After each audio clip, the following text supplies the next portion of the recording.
Terima kasih Pak Jokowi, Singapura sepakat mengembalikan 1.000 triliun aset para koruptor.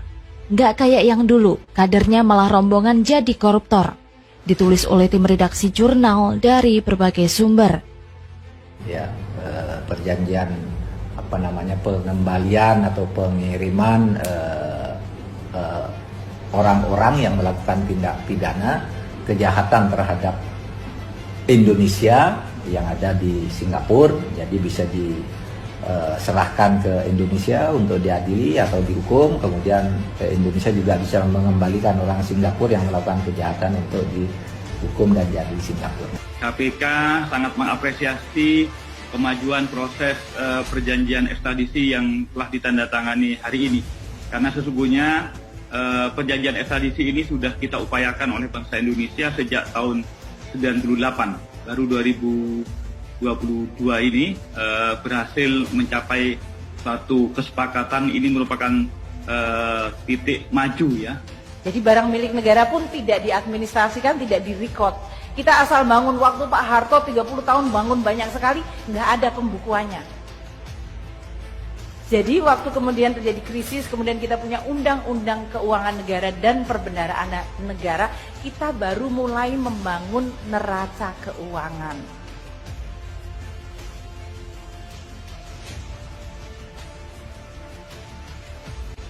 Pemerintah akan segera memproses 3 ratifikasi perjanjian antara Indonesia dan Singapura.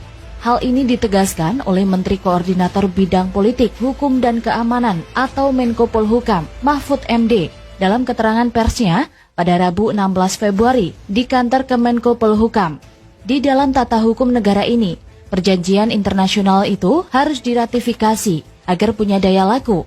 Oleh sebab itu, pemerintah memutuskan agar segera memproses ratifikasi perjanjian yang harus ke DPR. Mahfud MD mengingatkan sebelumnya, yaitu pada tanggal 25 Januari 2022, lalu pemerintah telah melakukan perjanjian kerjasama antara pemerintah Indonesia dengan Singapura dalam 3 hal. Pertama, perjanjian Flag Information Region atau FIR, kemudian Defense Cooperation Agreement atau DCA, dan perjanjian ekstradisi. Menurut Mahfud, ketiga ratifikasi antara Indonesia dan Singapura akan menguntungkan kedua negara, terutama dalam penegakan hukum.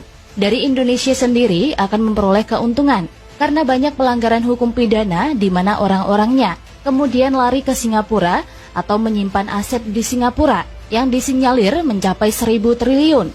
Untuk diketahui, proses ratifikasi perjanjian antara Singapura dan Indonesia telah berjalan cukup lama.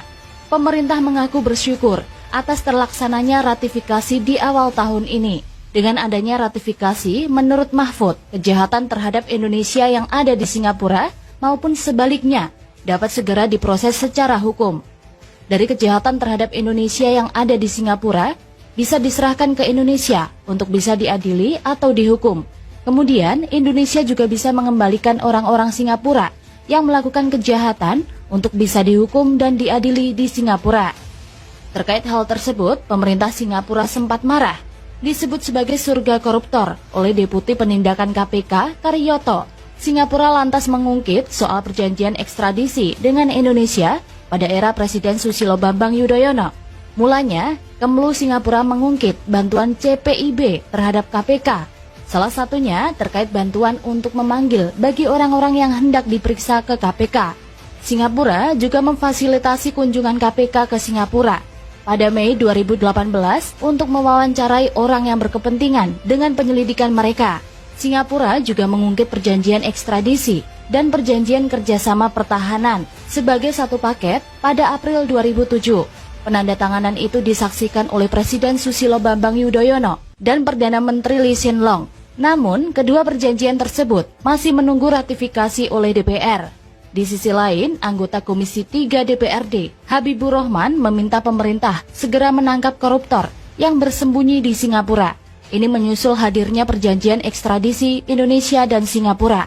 Diketahui Menteri Hukum dan HAM, Yasona Laoly, menandatangani perjanjian ekstradisi dua negara dan disaksikan Presiden Joko Widodo serta Perdana Menteri Singapura di Bintan, Kepulauan Riau. Dia berharap perjanjian itu tidak hanya sekedar perjanjian, melainkan harus ada tindak lanjut secara serius. Sebelumnya ada keterangan tertulisnya Yasona mengatakan perjanjian ekstradisi itu bermanfaat untuk mencegah dan memberantas tindak pidana yang bersifat lintas batas negara seperti korupsi, narkotika, dan pengacauan. Yasona mengatakan perjanjian ekstradisi Indonesia-Singapura memiliki masa retroaktif berlaku surut terhitung tanggal diundangnya selama 18 tahun ke belakang. Hal tersebut sesuai dengan ketentuan maksimal kadaluarsa sebagaimana diatur pada pasal 78 Kitab Undang-Undang Hukum Pidana Indonesia. Adapun jenis-jenis tindak pidana yang pelakunya dapat diekstradisi menurut perjanjian berjumlah 31 jenis. Di antaranya tindak pidana korupsi, pencucian uang,